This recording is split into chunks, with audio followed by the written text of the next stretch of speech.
ಇದು ಎಲ್ಲಾನು ಸೇರ್ಕೊಂಡು ಯಾರೋ ಕೋಟ್ಯಾಂತರ ರೂಪಾಯಿ ದುಡ್ಡು ಮಾಡ್ತಾರೆ. ಇದನ್ನೆಲ್ಲ ನಂಬಬೇಕು. ಇಲ್ಲಿ ಕಂಪ್ಲೇಂಟ್ ಕೊಟ್ಟಿರೋದು ಕೊಲೆ, ಊತ ಹಾಕಿದ್ದು, ಅತ್ಯಾಚಾರ, ಹೆಣ್ಮಗಳು.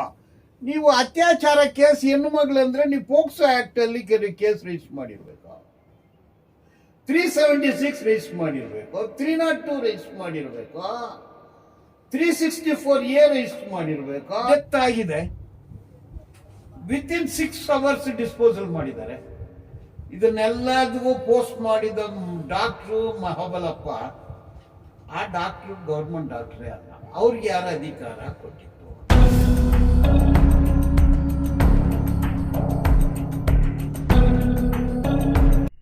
ಆಧಾರ್ ಕಾರ್ಡು, ಐಡೆಂಟಿಟಿ ಕಾರ್ಡ್ ಇಲ್ಲದೆ ಯಾರಾಗ್ಲೂ ಲಾಡ್ಜ್ ಕೊಡಕ್ಕಾಗತ್ತಾ? ಕಂಪ್ಲೀಟ್ ಇನ್ಫಾರ್ಮೇಶನ್ ಅಲ್ಲಿ ಇರುತ್ತೆ.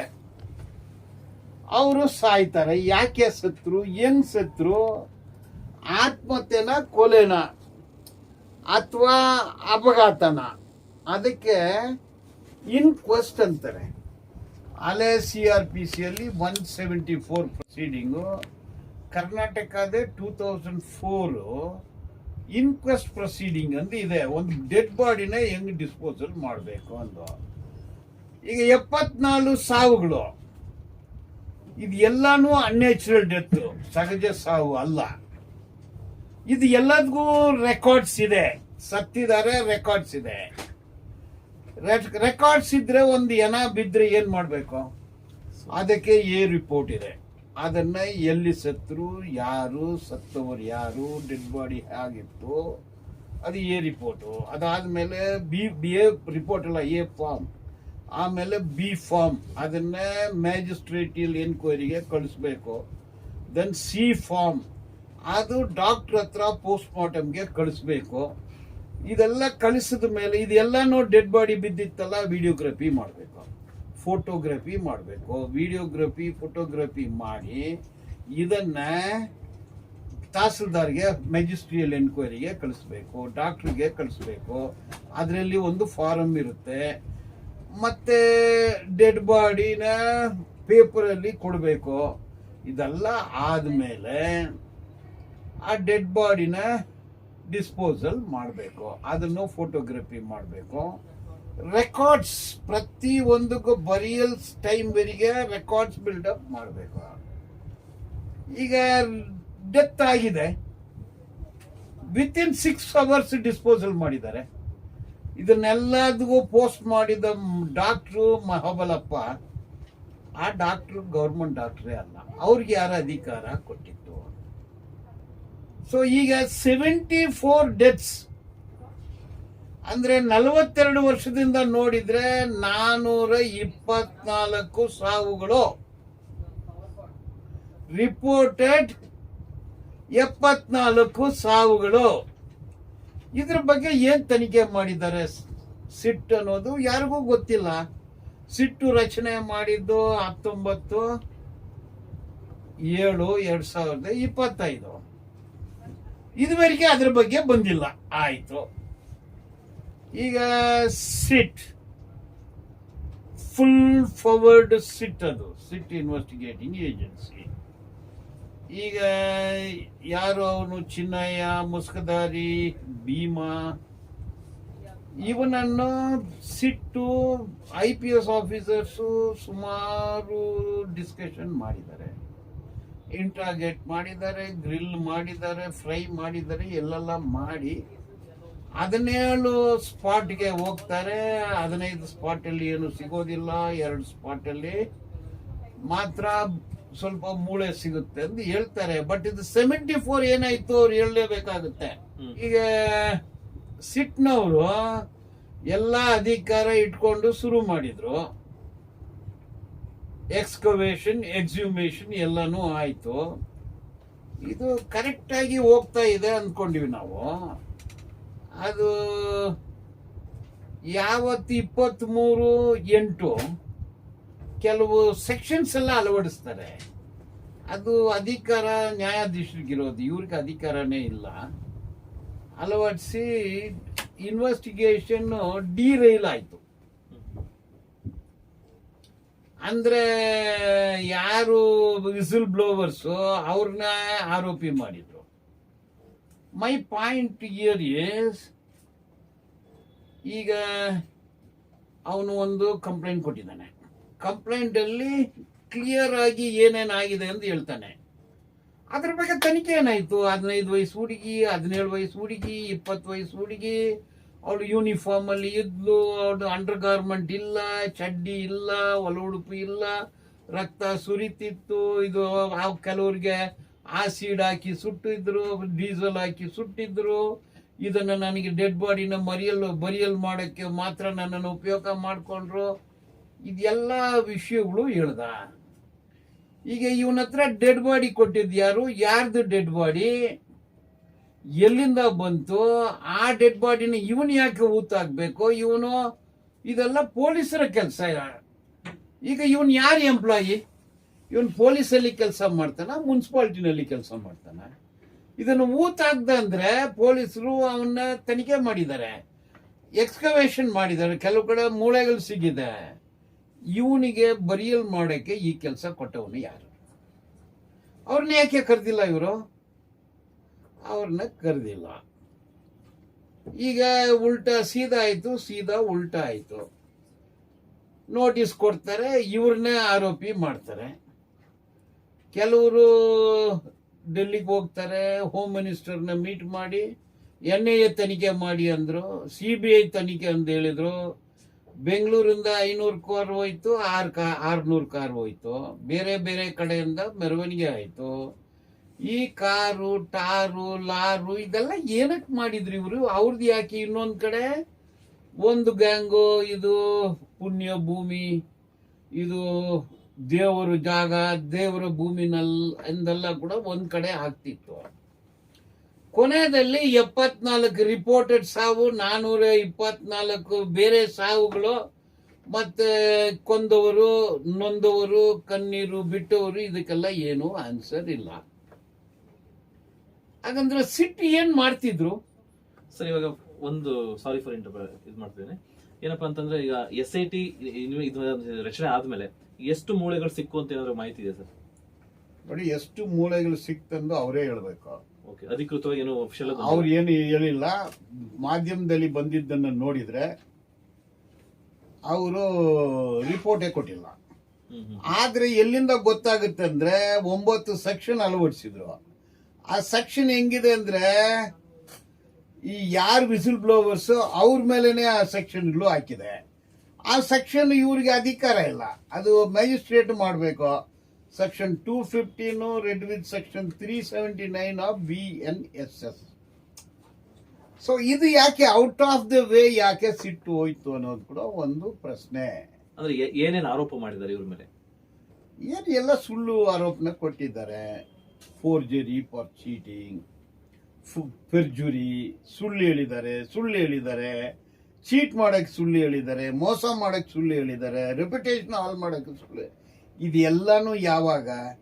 ಅದು 215 BNSS ಅಲ್ಲಿ ಈ ಸೆಕ್ಷನ್ಸ್ ಎಲ್ಲ ಇದೆ. ಪೊಲೀಸರ ಕಂಟ್ರೋಲ್ಗೆ ಅದು ಬರೋದಿಲ್ಲ, ಅಧಿಕಾರ ಅವ್ರಿಗಿಲ್ಲ. ಅದು ನ್ಯಾಯಾಧೀಶರ ಅಧಿಕಾರ. ಅದು ಟ್ರಯಲ್ ನಡೆದಾಗ ಸೆಷನ್ಸ್ ಜಡ್ಜ್ ಮಾಡೋ ಕೆಲಸನ ಪೊಲೀಸರು ಹೆಂಗ್ ಮಾಡ್ತಾರೆ? ಏನಕ್ಕೆ ಆ ಸೆಕ್ಷನ್ಸ್ ಅಳವಡಿಸಿದ್ರು? ಗೊತ್ತಿಲ್ವ ಅಂದ್ರೆ ಒಟ್ಟಾರೆ ಈ ಎಂಟೈರ್ ಸಿಟ್ ಇನ್ವೆಸ್ಟಿಗೇಷನ್ ನೋಡಿದ್ರೆ ಯಾರನ್ನ ಕಾಪಾಡಿದ್ದಾರೆ, ಯಾರನ್ನ ಆರೋಪಿ ಮಾಡಿದ್ದಾರೆ, ಯಾರ ಮೇಲೆ ಬಾಣ ಬಿಡ್ತಾ ಇದ್ದಾರೆ ಅಂತ ನೋಡಿದ್ರೆ ನ್ಯಾಯ ಬೇಕು, ಪ್ರಾಣಕ್ಕೆ ನ್ಯಾಯ ಬೇಕು, ಜೀವಕ್ಕೆ ನ್ಯಾಯ ಬೇಕಂತ ಕೇಳೋರ ಮೇಲೆನೆ ಈಗ ಆರೋಪಿ ಮಾಡಿದ್ದಾರೆ ಅಂತ ಕಂಡು ಬರ್ತಾ ಇದೆ. ಸರ್, ಒಂದು ವೇಳೆ ಈಗ ಅವರು ಇನ್ವೆಸ್ಟಿಗೇಷನ್ ಮಾಡಕ್ ಹೋದಾಗ ಅಲ್ಲೇನು ಇನ್ವೆಸ್ಟಿಗೇಷನ್ ಸಿಗ್ಲಿಲ್ಲ, ಇವ್ರು ಆರೋಪ ಮಾಡಿದ ಸುಳ್ಳು, ಆ ರೀತಿ ಏನಾದ್ರು FIR ಹಾಕಿದ್ರ? ಯಾವ ಉದ್ದೇಶ ಆಗ್ತದೆ? ಹಂಗೆ FIR ಇಲ್ಲ, ಅಳವಡಿಸಿದ್ದಾರೆ 9 ಸೆಕ್ಷನ್. ಇವ್ರು ಹೇಳಿದೆಲ್ಲ ಸುಳ್ಳು ಅಂದ್ರೆ ಹಾಕಿದ್ದಾರೆ. ಆ ಸೆಕ್ಷನ್ಸ್ ಎಲ್ಲ ಹಂಗೆ ಇದೆ. ಅಂದ್ರೆ ಇವ್ರು ಏನ್ ಹೇಳಿದ್ರು ಅದೇನು ಸಿಕ್ಕಿಲ್ಲ ಇಲ್ಲಿ ಅಂತನಾ ಅರ್ಥ? ಅದು ಏನಂದ ಅವ್ರನ್ನೇ ಕೇಳ್ಬೇಕು. ಇದುವರೆಗೆ ಸಿಟ್ಟಿಂದ ಯಾವುದೇ ರಿಪೋರ್ಟ್ ಬಂದಿಲ್ಲ. ನಮ್ಮ ಹತ್ರ ಇರೋದು ಒಂದು FIR, ನಮ್ಮ ಹತ್ರ ಇರೋದು ಒಂದು 183 ಸ್ಟೇಟ್ಮೆಂಟ್, ಇನ್ನೊಂದು 183 ಸ್ಟೇಟ್ಮೆಂಟ್, ಮತ್ತೆ ಇವನು ಕೊಟ್ಟಿರೋ ಹೇಳಿಕೆ, ಇಷ್ಟೇ ಇದೆ. ಅದರಲ್ಲಿ ಸುಳ್ಳೊಂದು ಇವ್ರು ಹೆಂಗ್ ಪರಿಗಣಿಸ್ತಾರೆ? ಅದು ಕೋರ್ಟ್ಗೆ ಬರ್ಬೇಕಲ್ಲ, ಕೋರ್ಟ್ ಅಧಿಕಾರವನ್ನು ಇವ್ರು ಯಾಕೆ ತಗೊಂಡ್ರು?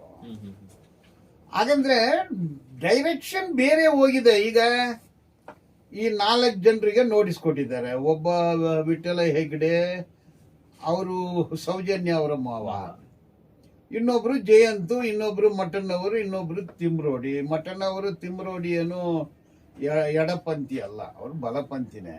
ಅವರು ಹಿಂದೂ ಜಾಗರಣೆ ಸಮಿತಿ ಎಂದು ಇಟ್ಕೊಂಡಿದ್ದಾರೆ. ಅವರು ಹಿಂದುತ್ವವಾದಿಗಳ, ಅವರು RSS, ಅವರು ಹಿಂದೂ ಸಂಘಟನೆನೆ, ಅವ್ರು ಬೇರೆ ಸಂಘಟನೆ ಅಂತ ಹೆಂಗೆ ಹೇಳ್ತೀರಾ? ಅವ್ರ ಮೇಲೆ ಯಾಕೆ ನೋಟಿಸ್ ಮೇಲೆ ನೋಟಿಸ್ ಕೊಟ್ಟು ಆವತ್ತು ಅವ್ರು ಏನಾಗ್ಲೂ ಹೈಕೋರ್ಟ್ಗೆ ಹೋಗಿಲ್ಲ ಅಂದ್ರೆ ಅವ್ರನ್ನ ಬಂಧಿಸಿ ಅವ್ರನ್ನ ಒಂದು 12-15 ದಿವಸ ಕಸ್ಟಡಿಗೆ ತಗೊಂಡು ಅವ್ರ ಮುಖಾಂತರ ಏನೇನೋ ಸಾಕ್ಷಿಗಳು ಬರ್ಕೊಂಡು ಯಾರನ್ನ ಅರೆಸ್ಟ್ ಮಾಡಿರ್ತಾರೋ ಗೊತ್ತಿಲ್ಲ ನನಗೆ. Anyway, legal proceedings from day 1 to today is illegal. ಕಾನೂನಕ್ಕೂ ಬಾಗರವಾಗಿಯೇ ಹೋಗ್ತಾ ಇದೆ. ಅದು ಹೆಂಗ್ ಹೋಗುತ್ತೆ? ಹೋಮ್ ಮಿನಿಸ್ಟ್ರಿ, ಚೀಫ್ ಮಿನಿಸ್ಟ್ರು, ಮತ್ತೆ state, IPS, IAS, DIG, SP ಎಲ್ಲರೂ ಇನ್ವಾಲ್ವ್ ಆಗಿ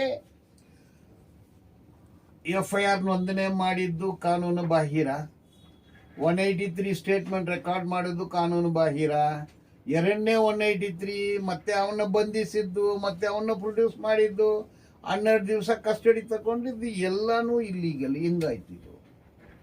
ಅದು ಒಂದು ಸ್ಟೇಟ್ ರೆಪ್ಯೂಟೆಡ್ ಏಜೆನ್ಸಿ. ಕಾನೂನನ್ನು ಬಿಟ್ಟು ಇದೆಲ್ಲ ಹೆಂಗಾಯ್ತು ಅನ್ನೋದನ್ನೇ ವಿಷಯ. ಇಡೀ ಸಿಸ್ಟಮ್ ಸರ್, ಆಕ್ಚುಲಿ SIT ಅನ್ನೋದು ಕಾನೂನು ಅಂಗಡಿ ಇದರಲ್ಲೇ ಬರುತ್ತೆ, ಮತ್ತೆ ಸರ್ಕಾರ ಕಾನೂನು ಇದರಲ್ಲೇ ಬರುತ್ತೆ. ಅವರೆಲ್ಲ ಅದನ್ನೇ ಪಾಲಿಸಬೇಕಾದಂತವ್ರು ಹೆಂಗೆ ಕಾನೂನು ವಿರುದ್ಧವಾಗಿ ಮಾಡ್ತಾರೆ? ಅದೇ $1 million ಕ್ವಶ್ಚನ್. ನೀವು ಅವ್ರನ್ನೇ ಹೋಗಿ ಕೇಳಬೇಕು.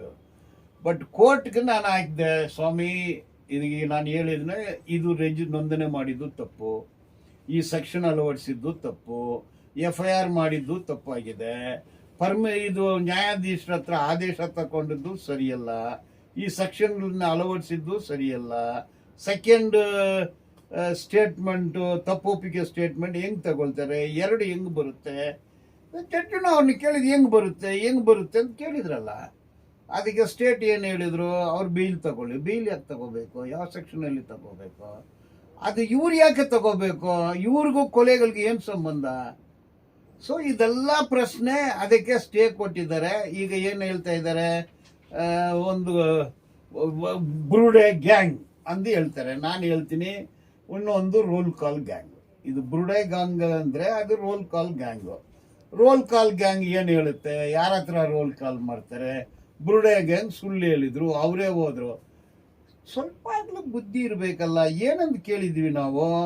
ನೀವು ಮಾಡಿರೋ ಪ್ರೊಸೀಜರ್ ಸರಿ ಇಲ್ಲ, ಸರಿಪಡಿಸಿ ಅಂತ ಕೇಳಿದ್ರೆ ಬ್ರೂಡೆ ಗ್ಯಾಂಗ್ ಅದು, ನೀವು ರೋಲ್ ಕಾಲ್ ಗ್ಯಾಂಗ್ ಹೇಳ್ಬೇಕಲ್ಲ. ಇದು ಸರಿಯಲ್ಲ ಅಂದ್ರೆ ಸರಿಯಲ್ಲ ಅಂತ ಹೇಳ್ಬೇಕು. ಆಸ್ ಎ ಲಾಯರ್ ನಾನು ಹೇಳ್ಬೇಕು, ನೀವು ತಪ್ಪು ಮಾಡ್ತಾ ಇದ್ದೀರಾ. ಮತ್ತೆ ನೀವು ಅವ್ರು ಹೋಗಿದ್ರು, ಸಪೋಸ್ ಈ ಕೇಸಲ್ಲಿ ಇವನೇ ಕೊಲೆ ಮಾಡಿದ್ದಂದ್ರೆ 4 ಜನ ಬಂಧಿಸಿದ್ರು ಅಂದ್ರೆ ಇಟ್ಕೊಳ್ಳೋಣ. ಅವನು ಹೋಗಿ ಹೇಳ್ತಾನೆ ಅದು ನೀವು ರಿಜಿಸ್ಟರ್ ಮಾಡಿದ್ದೆ ತಪ್ಪೊಂದು, ಮತ್ತೆ ಅವನು ಕ್ಲೀನ್ ಚೀಟ್ ಆಗುತ್ತಲ್ಲ.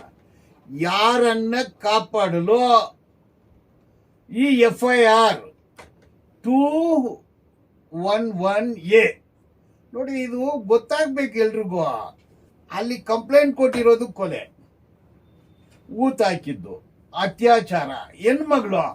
ನೀವು ಅತ್ಯಾಚಾರ ಕೇಸ್ ಹೆಣ್ಣುಮಗಳು ಅಂದ್ರೆ ನೀವು ಪೋಕ್ಸೋ ಆಕ್ಟ್ ಅಲ್ಲಿ ಕೇಸ್ ರಿಜಿಸ್ಟರ್ ಮಾಡಿರ್ಬೇಕು, 376 ರಿಜಿಸ್ಟರ್ ಮಾಡಿರ್ಬೇಕು, 302 ರಿಜಿಸ್ಟರ್ ಮಾಡಿರ್ಬೇಕು, 364A ರಿಜಿಸ್ಟರ್ ಮಾಡಿರ್ಬೇಕು. ಅದನ್ನೆಲ್ಲ ಬಿಟ್ಬಿಟ್ಟು 211 ಹೆಂಗ್ ರೆಡಿ ಮಾಡ್ತೀವಿ? 302 ಅಂದ್ರೆ ಈಗ 103 BNS murder case, rape case, ಅಪಹರಣ ಕೇಸು. ಅದೇ ತಾನೇ FIR ಅಲ್ಲಿ ಇದೆಲ್ಲ ಬಂದ್ರೆ 211 ಯಾಕೆ ಹಾಕಿದ್ರು? ನೀವು ಕೇಳ್ಬೇಕು ಅವ್ರನ್ನ, ಪೊಲೀಸರನ್ನ ಕೇಳಿ. ಕಂಟೆಂಟ್ ಆಫ್ ದಿ FIR ಕೊಲೆ, ಅತ್ಯಾಚಾರ, ಹಿಂಸಾಚಾರ, ಊತ ಹಾಕಿದ್ದು, ಅಪಹರಣ ಮಾಡಿದ್ದು. ನೀನ್ ಯಾಕೆ 211 ಫಾಲ್ಸ್ ಎವಿಡೆನ್ಸ್, ಫಾಲ್ಸ್ ರಿಪೋರ್ಟ್ ಅಂತ ಹೆಂಗ್ ರಿಜಿಸ್ಟರ್ ಮಾಡ್ತೀರಾ? ಯಾಕೆ ಮಾಡಿದ್ರು? ಯಾರು ಮಾಡಿದ್ದು? ಅದು ಲೋಕಲ್ ಪೊಲೀಸ್ ಮಾಡಿದ್ದು. SITಗೆ FIR ನೋಂದಣಿ ಮಾಡುವ ಅಧಿಕಾರ ಇರುತ್ತೆ. ಯಾಕೆ SIT ಅಧಿಕಾರನ ಉಪಯೋಗ ಪಡಿಸ್ಕೊಂಡಿಲ್ಲ? ಸೊ ಅಂದ್ರೆ ಈಗ ಅವ್ರ ಮೇಲೆ FIR ಹಾಕಿದ್ದು ಇಲ್ಲಿಗಲ್ ಅಂತ ಹೇಳ್ತೀರಾ? ಲೀಗಲಿ ಇಲ್ಲೀಗಲ್ ಅಂದ್ರೆ ಪ್ರೊಸೀಜರು. ಈಗ ಪ್ರೊಸೀಜರು ಟ್ಯಾಬ್ಲೆಟ್ ಕೊಡ್ಬೇಕಂದ್ರೆ ಇಂಜೆಕ್ಷನ್ ಕೊಟ್ಬಿಟ್ರೆ ಕಾನೂನು ಹೇಳುತ್ತೆ ಇಂಥ ಕೇಸು ಈ ಸೆಕ್ಷನ್ಗೆ ಇದು ನಾನ್ ಕಾಗ್ನಿಸಬಲ್, ಏನ್ ಮಾಡ್ಬೇಕು ಅಂತ ಕಾನೂನು ಹೇಳುತ್ತೆ. ಕಾನೂನನ್ನು ಬಿಟ್ಟು ಯಾಕೆ ಬೇರೆ ತರ ಮಾಡಿದ್ರಿ? ಮತ್ತೆ ಅಲಿಗೇಷನ್ ಮಾಡಿದ್ದು 302 ಬಂದ್ರೆ ಅದನ್ನ ಯಾಕೆ ಹಾಕಿಲ್ಲ? ಕೊಲೆ ಮಾಡಿದ್ದಾರೆ, ಅತ್ಯಾಚಾರ ಮಾಡಿದ್ದಾರೆ ಅಂದ್ರೆ ಏನು ಅಫೆನ್ಸು? ಕೊಲೆ, murder and rape. Why you are not registered murder and rape? ಏನ್ ಕಾರಣ ಇದು? ಮತ್ತೆ ಯಾಕೆ ಅದನ್ನ ನೀವು 9 ಸೆಕ್ಷನ್ ಅಳವಡಿಸಿದ್ದೀರಾ? ಮತ್ತೆ ಕೊಲೆ ಮತ್ತು ರೇಪ್ ಅದು ಯಾಕೆ ಅಳವಡಿಸಿಲ್ಲ? ಇದು ಎಲ್ಲಾನು ಕಿತಾಪತಿ, ಭೂಪತಿ, ತಿರುಪತಿ, ವೆಂಕಟಾಚಲಪತಿ, ಗೋಯಿಂದ ಗೋಯಿಂದ ಆಯ್ತು. ಸರ್ ಫೈನಲ್ ಆಗಿ ಸರ್, ಈಗ ಜನಗಳಿಗೆ ಕನ್ಫ್ಯೂಷನ್ ಇದೆ. ಈಗ ಇಲ್ಲಿ ಯಾರನ್ನ ನಂಬಬೇಕು, ಇಲ್ಲಿ ಯಾರು ಹೀರೋಗಳು, ಯಾರು ವಿಲನ್ಗಳು? ಸೊ ಯಾರನ್ನ ನಂಬಬೇಕು ಅನ್ನೋದೇ ಕನ್ಫ್ಯೂಷನ್ ಆಗ್ತಿದೆ. ಹೀರೋ ಅಂದ್ರೆ ಏನು, ವಿಲನ್ ಅಂದ್ರೆ ಏನು? ಅಂದ್ರೆ ಇವಾಗ ಏನು ಯಾರು ಹೋರಾಟ ಮಾಡಿರೋರು ಹೀರೋ ಇಲ್ಲ. ಈಗ ಕಣ್ಣೀರು, ಸಾವು, ನೋವು, ಆಯ್ತಾ? ಜೀವ ಪ್ರಾಣ, ಜೀವ ಪ್ರಾಣ, ಕಣ್ಣೀರು, ಸಾವು, ನೋವು, ದುಃಖ, ಇದರಲ್ಲಿ ಹೀರೋ ಯಾರು, ವಿಲ್ಲನ್ ಯಾರು? ಅಲ್ಲ ಅಂದ್ರೆ ನೋ ಹೀರೋ. ಹೋರಾಟಗಾರರು ಯಾರು, ಸುಳ್ಳುಗಾರ ಯಾರು ಸರ್? ಹಂಗೇಳಿ no hero. ಇದು ಪ್ರಾಣಗಳು ನ್ಯಾಯ ಕೇಳುತ್ತೆ. ನ್ಯಾಯ ಕೊಡೋ ಶಕ್ತಿ ಇರೋದು ರಾಜ್ಯಕ್ಕೆ, ಹೋಮ್ ಮಿನಿಸ್ಟ್ರು, ಮಿನಿಸ್ಟ್ರಿ, ಸರ್ಕಾರ, ಎಲ್ಲ ಇಂಟೆಲಿಜೆನ್ಸ್ ಏಜೆನ್ಸಿ. 106 ಹೆಣಗಳು ಬಿತ್ತಿದೆ, 106 ಹೆಣಗಳು ಅಸಹಜ ಸಾವುಗಳು. ಇಷ್ಟೊಂದು 106 ಪ್ರಾಣಗಳು ಹೋಗಿದೆ. ಅವ್ರ ಕುಟುಂಬದವ್ರು ಎಷ್ಟು ನೋವು, ಎಷ್ಟು ನೊಂದಿರ್ಬೇಕು. ಇದಕ್ಕೆ ನ್ಯಾಯ ಬೇಕು. ಈಗ ನ್ಯಾಯ ಕೇಳಿದ್ರೆ ನೀವು ವಿಲ್ಲನ್ನು, ಕೇಳಲಿಲ್ಲ ಅಂದ್ರೆ ಹೀರೋ. ಈಗ 2 ಗುಂಪು ಆಗ್ಬಿಟ್ಟಿದೆ. ಒಂದು roll call group. So roll call group hero ಆಯಿತು, ನ್ಯಾಯ ಕೇಳಿರೋರು ಬುರ್ಡಾ ಗ್ಯಾಂಗ್ ಆಯಿತು. ಇದು 2 ಮೀಡಿಯಾ ಭಾಷೆನೆ. ಇವತ್ತಿಂದ ರೋಲ್ ಕಾಲ್ ಗ್ಯಾಂಗ್ ಅಂತೀನಿ. ಜನ ಯಾವ್ದನ್ನ ನಂಬಬೇಕು ಸರ್? ಜನಗಳು ಯಾವ್ದು ನಂಬಬೇಕು? ಸತ್ತದ್ದು ನಂಬಬೇಕು. ಸರ್ಕಾರ ತನಿಖೆ ಮಾಡಿಲ್ಲ ಅನ್ನೋದು ನಂಬಬೇಕು. ಸಿಟ್ಟು ಸರಿಯಾಗಿ ತನಿಖೆ ಮಾಡಿಲ್ಲ ಅಂತ ನಂಬಬೇಕು. ಸೌಜನ್ಯ ಕೇಸಲ್ಲಿ ಸುಳ್ಳು ಚಾರ್ಜ್ ಶೀಟ್ ಹಾಕಿದ್ದಾರೆ ಅನ್ನೋದು ನಂಬಬೇಕು. ಅಮಾಯಕನ ಮೇಲೆ ಕೇಸ್ ಹಾಕಿದ್ರು ಅಂತ ನಂಬಬೇಕು. ಅಲ್ಲಿ ಸತ್ತಿದ್ದಾರೆ ಅನ್ನೋದು ನಂಬಬೇಕು. ಸತ್ತವರನ್ನೇ ಪ್ರೊಸೀಜರ್ ಇಲ್ದೇನೆ ಊತ ಹಾಕಿದ್ದಾರೆ ಅನ್ನೋದು ನಂಬಬೇಕು. ಧರ್ಮಸ್ಥಳದಲ್ಲಿ ಹೆಣಗಳು ಬಿದ್ದಿದೆ, ಕೊಲೆಗಳು ಆಗಿದೆ, ಅತ್ಯಾಚಾರ ಆಗಿದೆ, ಪ್ರಾಪರ್ಟಿ ಲೂಟಿ ಆಗಿದೆ, ತೊಂದರೆಗಳು ಆಗಿದೆ. ಇದು ಎಲ್ಲನೂ ಸೇರ್ಕೊಂಡು ಯಾರೋ ಕೋಟ್ಯಾಂತರ ರೂಪಾಯಿ ದುಡ್ಡು ಮಾಡ್ತಾ ಇದ್ದಾರೆ. ಇದನ್ನೆಲ್ಲ ನಂಬಬೇಕು. ನಂಬಿದ್ರೆ ಹೋರಾಟ ಮಾಡ್ಬೇಕು, ನಂಬ್ಕೊಂಡು ನಿದ್ರೆ ಮಾಡ್ಬಿಟ್ರೆ ಕೇಳಿ. ತುಂಬಾ ಭಾವುಕರಾಗಿ ಮಾತಾಡಿದ್ರಿ. ಆಕ್ಚುಲಿ ಅನ್ಯಾಯ ಕೇಳಕ್ ಹೋದವ್ರಿಗೆ ಇವಾಗ ಕೇಸ್ ಬಿದ್ದಿದೆ ಅನ್ನೋ ತರ ಹೇಳ್ದಂಗಾಯ್ತು ನೀವು. ಅಂದ್ರೆ ಫೈನಲ್ ಆಗಿ ಸರ್, ಧರ್ಮಸ್ಥಳ ವಿಷಯದಲ್ಲಿ, ಮೀನ್ಸ್ ಈ ಸೌಜನ್ಯ ವಿಷಯದಲ್ಲಿ ನ್ಯಾಯ ಸಿಗುತ್ತಾ? ಸೌಜನ್ಯ ವಿಷಯದಲ್ಲಿ ಇದುವರೆಗೆ ನ್ಯಾಯ ಸಿಗ್ಲಿಲ್ಲ. ಸೌಜನ್ಯ ವಿಷಯದಲ್ಲಿ ನ್ಯಾಯ ಅಂದ್ರೆ ಅಲ್ಲಿ ಆ ರಾಶ್ಮಿ, ಆದಮ್ ಇಬ್ರು ಡಾಕ್ಟರ್ಗಳು ಜೈಲಿಗೆ ಹೋಗ್ಬೇಕು. ಸೌಜನ್ಯ ಕೇಸಲ್ಲಿ ನ್ಯಾಯ ಸಿಗ್ಬೇಕಂದ್ರೆ ಭಾಸ್ಕರ್ ರೈ ಜೈಲಿಗೆ ಹೋಗ್ಬೇಕು. ಅಲ್ಲಿ ASI ಇದ್ನಲ್ಲ, ಅವನ್ ಜೈಲಿಗೆ ಹೋಗ್ಬೇಕು, ಸಬ್ ಇನ್ಸ್ಪೆಕ್ಟ್ರು. ಸೌಜನ್ಯಾಗ ನ್ಯಾಯ ಸಿಗ್ಬೇಕಂದ್ರೆ ಹೊಸ ಮನೆಯ ದೊಡ್ಡ ಮನಿ DYSP CID ಅವನ್ ಜೈಲಿಗೆ ಹೋಗ್ಬೇಕು. CBI ರಾಜಗೋಪಾಲ್ ಜೈಲಲ್ಲಿ ಇರಬೇಕು, CBI ರಾಜು ಜೈಲಲ್ಲಿ ಇರಬೇಕು, FSLನವರು ಜೈಲಲ್ಲಿ ಇರಬೇಕು, ಹೋಲ್ ಗ್ಯಾಂಗ್ ಜೈಲಲ್ಲಿ ಇರಬೇಕು. ಆವಾಗ ಮಾತ್ರ ನ್ಯಾಯ ಸಿಗುತ್ತೆ. ಸಾಕ್ಷಿ ನಾಶಪಡಿಸಿದ್ದು ಯಾರು? ಸಾಕ್ಷಿ ನಾಶಪಡಿಸಿದ್ದು ಯಾರು? ಒಳ ಉಡುಪಿ ರಿಕವರಿ ಯಾಕೆ ಮಾಡಿಲ್ಲ? ಪುಸ್ತಕ ಯಾಕೆ ರಿಕವರಿ ಮಾಡಿಲ್ಲ? ಛತ್ರಿ ಯಾಕೆ ರಿಕವರಿ ಮಾಡಿಲ್ಲ? ಆ CCTV ಫುಟೇಜ್ ಅನ್ನ ಯಾಕೆ ರಿಕವರಿ ಮಾಡಿಲ್ಲ? ಕೃತ್ಯ ನಡೆದ ಜಾಗದಲ್ಲಿ ಯಾಕೆ ಮಹಸರ್ ಮಾಡಿಲ್ಲ? ಅತ್ಯಾಚಾರ ಮಾಡಿದ ಜಾಗದಲ್ಲಿ ಯಾಕೆ ಮಹಸರ್ ಮಾಡಿಲ್ಲ? ಕೊಂದಾಕಿದ ಜಾಗದಲ್ಲಿ ಯಾಕೆ ಮಾಡಿಲ್ಲ ಅಂದ್ರೆ ಇದನ್ನ ನಾಶಪಡಿಸಿದ್ದು ಯಾರು ಅಂದ್ರೆ ಎಲ್ಲ ಗ್ಯಾಂಗ್ ಒಗ್ಗೂಡಿ ಒಂದು ರೇಪ್ ಅಂಡ್ ಮರ್ಡರ್ ಮಾಡಿದ್ದಾರೆ. ಇದುವರೆಗೆ ನ್ಯಾಯ ಸಿಗಲಿಲ್ಲ. ನ್ಯಾಯ ಸಿಗುತ್ತಾ? ನ್ಯಾಯ ಸಿಗಬೇಕು. ಸುಪ್ರೀಂ ಕೋರ್ಟು ಅದರಲ್ಲಿ ಇನ್ವಾಲ್ವ್ ಆಗಬೇಕು. PIL ಹಾಕಬೇಕು. ನಾನು ಒಂದು PIL ಹಾಕ್ತಾ ಇದ್ದೀನಿ. ಎಲ್ಲ ನ್ಯಾಯ ಸಿಗ್ಬೇಕಂದ್ರೆ. Okay sir. ಓಕೆ ಸ್ನೇಹಿತರೆ, ಆದಷ್ಟು ಏನೆಲ್ಲ ಆಯ್ತು ಅಂದ್ರೆ ಯಾಕೆ FIR ಹಾಕಿದ್ರು, ಈ ಹೋರಾಟಗಳು ಯಾವ ತರ ನಡೀತು, ಹೋರಾಟಗಾರರು ಯಾರು, ಸುಳ್ಳುಗಾರರು ಯಾರು, ತುಂಬಾ ಕನ್ಫ್ಯೂಷನ್ ಇತ್ತು. ಅದಕ್ಕೊಂದಿಷ್ಟು ಜನಗಳಿಗೆ ಒಂದು ಮಾಹಿತಿಯನ್ನು ಕೊಟ್ಟಿದ್ದಾರೆ. ಒಂದೇನಪ್ಪ ಅಂತಂದ್ರೆ ಏನೆಲ್ಲ ನಡೆದಿದೆ ಅದು ಸತ್ಯ, ನಡೆದಿರೋದು ನಿಜ. ಬಟ್ ಇನ್ವೆಸ್ಟಿಗೇಷನ್ ಅಲ್ಲಿ ಏನೆಲ್ಲ ಲೋಪಗಳಾಗಿದೆ, ಸೊ ಏನೆಲ್ಲ ಆಗ್ತಾ ಇದೆ ಪ್ರತಿಯೊಂದು ಲಾಯರ್ ಎಕ್ಸ್ಪ್ಲೇನ್ ಮಾಡಿದ್ದಾರೆ. ಸೊ ಇನ್ ಮುಂದೆ ನ್ಯಾಯ ಸಿಗುತ್ತಾ ಅನ್ನೋದನ್ನ ಕಾದು ನೋಡ್ಬೇಕು.